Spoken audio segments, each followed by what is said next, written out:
Welcome to video 5 in this mixing emo series where I'll walk through the plugins used to get this vocal sound.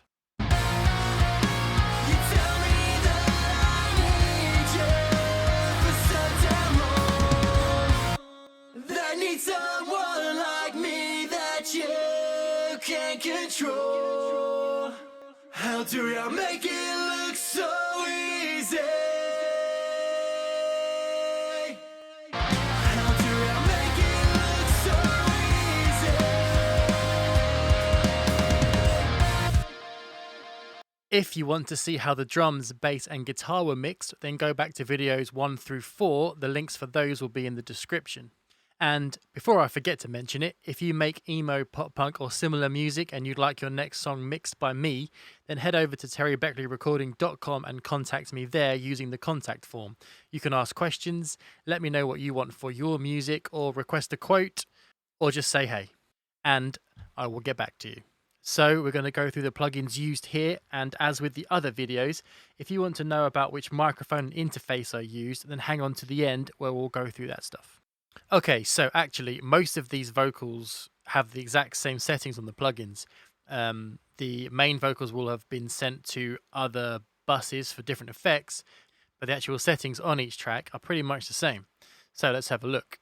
First off, auto-tune. These have been tuned manually, but then the auto-tune just is a safety net, but it's also like a modern kind of sound, actually, that you'll hear on a lot of records. I think it sounds a bit raw without it these days.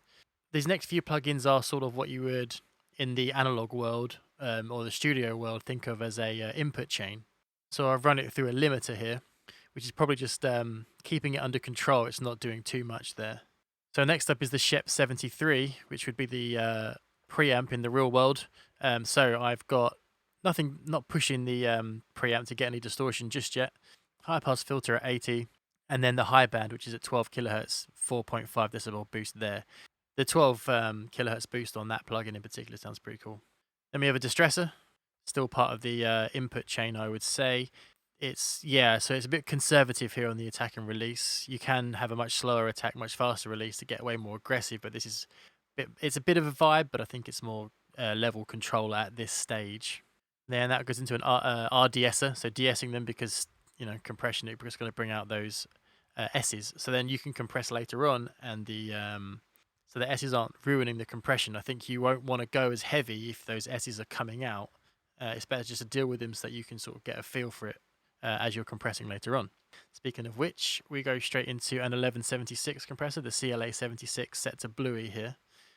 This input would have been dialed back and the output would have been matched so that you turn the plugin off, the volume doesn't change. I make sure I gain stage on my vocals as much as I can when going through this stuff. So that's why I would have matched this to, if you turn that off and on, you shouldn't hear too much of a jump in volume. Slow attack here, and then the fastest release that we can get to get aggression. So the slower attack, you get much more attack from the vocals. So the sibilance and the attitude comes out. And with a quick release, especially with this compressor, it sounds so good. I do have another video which is about getting aggression out of vocals where I use this plugin. I'll link to that in the description as well. Okay, into a Pro Q3.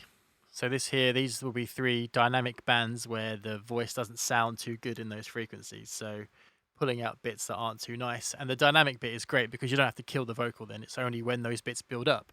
And then into a 4020 Retro EQ. This is a great EQ for air. So as you can see here, I'm boosting just under 10k, and then a little bit again here at 3k. And then for some body, we're looking at about 400 hertz. There's no real set frequency to these. You've got to find what sounds nice to with the vocalist that you're mixing. And then into Soothe, which will be dealing again with build-ups and harsh frequencies. This is actually the vocal start preset, and I don't think I touched it. Maybe a tiny bit, but that's what it would have loaded up as. Another de-esser, very slight this time, just to stop anything from jumping out. And then followed off by a limiter, keeping everything in its place. So let's go through some of those bits that are actually interesting so we can look at them in more detail. So we'll jump past the input chain and we'll go to the first bit of actual mixing, which I think would be this 1176 compressor here. So let's turn it off and on and see what it's doing. You should hear not much jump in volume It's just more of the character of the vocals changes. So if you listen to the attack of each word, you'll feel like it comes out more when the compressor is on. So I'll start with it off and I'll turn it on. You tell me that I need you for so damn long. That need someone like me that you can't control. How do I make it look so easy? How do I make it look so easy? So you can hear the k and s sounds really sort of come out more. It's far more aggressive and spitty. Not overly like it would be on a metal song, but enough for this material. So next bit, the Pro Q3. Let's have a listen to these bands in solo so you can see why I've dipped them out. You tell me that I need you for so damn long. That you can't control.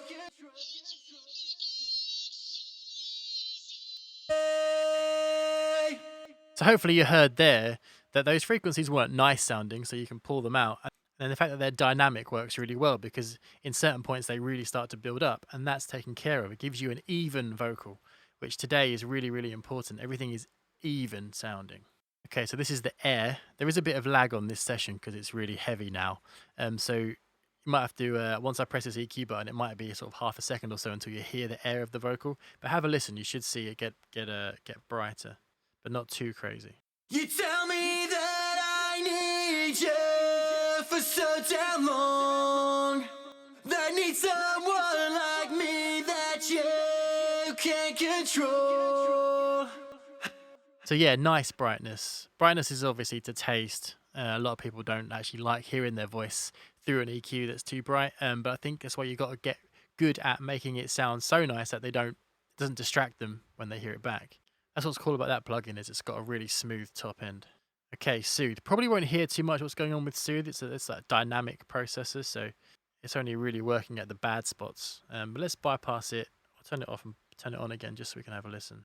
You tell me that I need you for so damn long. That need someone like me that you can't control. I mean, it's hard to hear at first, but it's doing a really good job of not letting those reverbs with that sort of like ooh sound coming into the reverb. It's stopping that from happening, which is probably the most important thing that it's doing. Okay, a de-esser. Everyone knows what a de-esser does, and that's barely doing anything. It's just going to be clamping down on those sibilant sounds. And then a limiter, just pinning it in place, probably not doing too much. You tell me that I need you for so damn long. Yeah, so it's just kissing it when it gets too loud. And you notice the auto releases on here. That just makes it a bit more musical. So it's not just a set release, it's a bit more natural with the decay of the vocals. But as you probably did hear, a lot of the sound is from sort of reverbs and delays. So let's dig into those. The first one we got here is a slap delay. I'll turn these delays off so we can hear them one by one. So this slap delay here, H delay from Waves, I just love how this sounds. It's a bit of a pain in the ass because when you're bouncing, if you haven't played these reverbs through, it will ruin the pitch of them, and then you'll have to rebounce them. I mean, how many people have used H delay out there and then had to rebounce something because it came back out of tune, thanks to whatever's going on behind the scenes? So important with the slap delays. I always stick it to milliseconds, bring it right down until you can't hear them being separate sounds, if that makes sense. So you've got your original and the delay, and they almost start to gel together as one sound. So you're sort of like creating a thicker vocal with a bit longer, a bit elongated. And then feedback, boom, 0. And then lo-fi, because I always like to hear lo-fi and not lo-fi, but with this plugin, the lo-fi sounds great, and I usually have that turned on. So let's see if I can, I'll mute this, and then I'll bring it in. You can see if you can hear it. You tell me that I need you for so damn long. That need someone like me that you can't control. The most subtle of goo. That's the only way I can really describe it. It's sort of like gooey and thicker. It's again, you wouldn't necessarily miss it, but I think that your vocals can sound a bit thin and isolated, I guess, and by themselves without that kind of slap delay in there. Okay, next one. This is just a stereo delay. Yeah, the Manny Marroquin delay from Waves.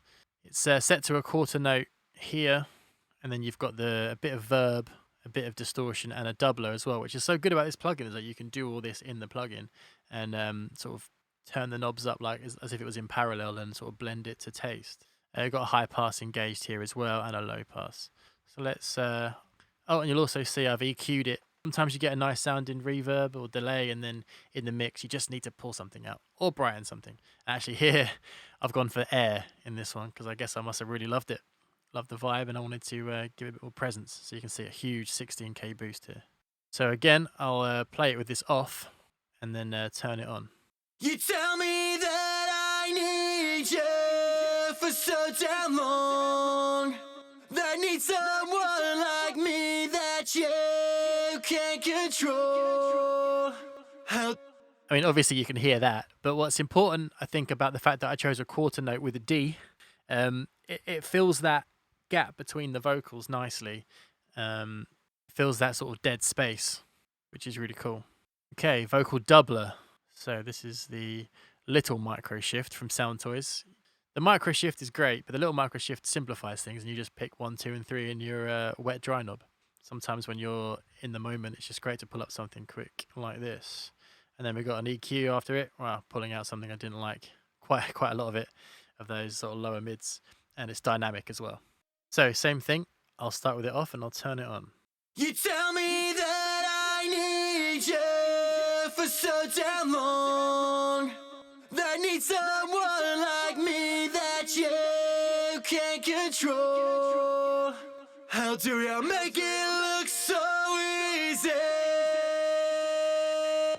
Cool, so it's thickening up the vocal. A lot of these things are to thicken up the main vocal and spreading it out into the stereo field as well, which is cool. Obviously, we've got some doubles there that you can see underneath this one here. They are stereo doubles themselves. Width is important in vocals in choruses. You want width. Well, with this music, you want width anyway, especially choruses like this that are quite like sing along. Okay, so the Pro Q3. Let's have a listen to what this was that I didn't like. You tell me. Yeah, I'm glad I took that out. Okay, and last, the vocal verb. So it looks like we've got a Valhalla Room, large chamber A plate. Plate reverbs on vocals are usually nice. Then a de-esser. Must have been doing too much to the S sounds and jumping out too much when they were happening. And an EQ, yeah, getting rid of just some of the harshness. Probably a bit of a lower mid resonance there, and then probably a build up in the low end. Okay, so let's have a listen to this. I will start with it off and turn it on. You tell me that I need you for so damn long. That need someone like me that you can't control. Nice. Puts it in a space. I know I say that a lot, but I like putting things in spaces. It's not obvious, it's subtle, but I think you miss it when it's not there. Okay, so all the other vocal tracks are the same as this. Some of them won't have the sends, as you can see there. So the main one's got all 4, and then the doubles only have the reverb. The only other thing we've got going on is this vocal bridge throw here, which is just an effect. So let's have a listen to that. That is what I'm talking about. H-Delay loves to do that. I have to remember when I use it to play through these things first, but before I bounce them, otherwise that goes into the actual track. Right, let's try that again.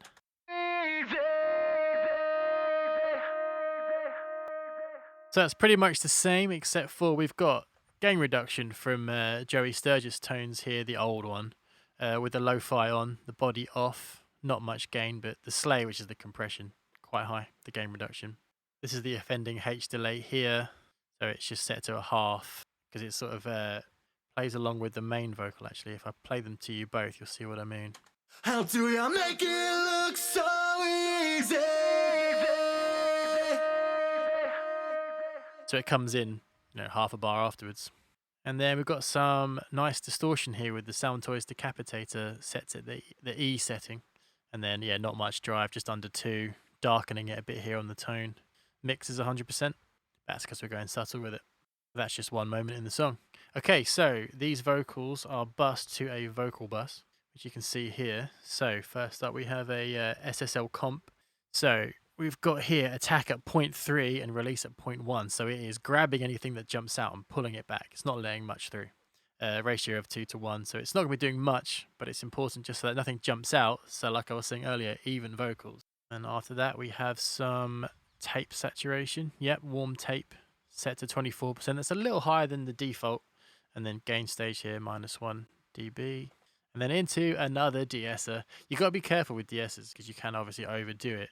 But that's why I like to do a little bit. Once I've had my main de-esser, I do like to do little bits so that just as I start to hear the S's jumping out, I just stop that from happening, rather than you can really hear over de-essed vocals, and that's not good. Okay, that's it. Now let's talk about what I use to actually record these vocals. I'm a big proponent of not necessarily having to go to a studio to get a good sound. These were actually recorded in a bedroom through a Shure SM7B straight into an Audient ID4 interface. Being a bedroom that it was recorded in, a really sensitive high-end condenser mic would have been terrible because it would have picked up all of the background noise and all of the horrible bits of the room that you don't want, and then you'd have to take out as the mixer. What's so good about the SM7B is it sounds great. You can add top end in plugins with it, and it takes it really well. It's not sensitive, so you don't pick up all the weird sounds from the room that you didn't know were going on, and you can really get aggressive into it, and it doesn't distort. It is my top tip, best mic for recording this kind of music on a budget and having no one know. But okay, that's it. That is the clean vocal sound. Hopefully you took from that the delays are probably some of the most important things. They're the delays and the doublers. And I have harmonies in there as well. They're all treated the same, so we don't need to go into that too much. I do actually have a vocal layers video, and I will be making more in the future that go into all the vocal layers that you should at least consider when you do music like this. Because the vocal layers they need to be there to get the vocal sound that you want. It's really hard to make thick, wide vocals from just 1 or 2 vocal tracks. So yeah, if you like that sound, you want me to mix your next song, head over to terrybeckleyrecording.com, get in contact with me through the contact page. I will get back to you. Subscribe if you want to see the future videos. We've got Scream vocals coming up next. Then we're going to have the sort of the extra FX stuff, and then the mastering video. And that'll be it for the Mixing Emo series. We're up to video 5 now. So thank you very much for watching, and I will see you at the next one.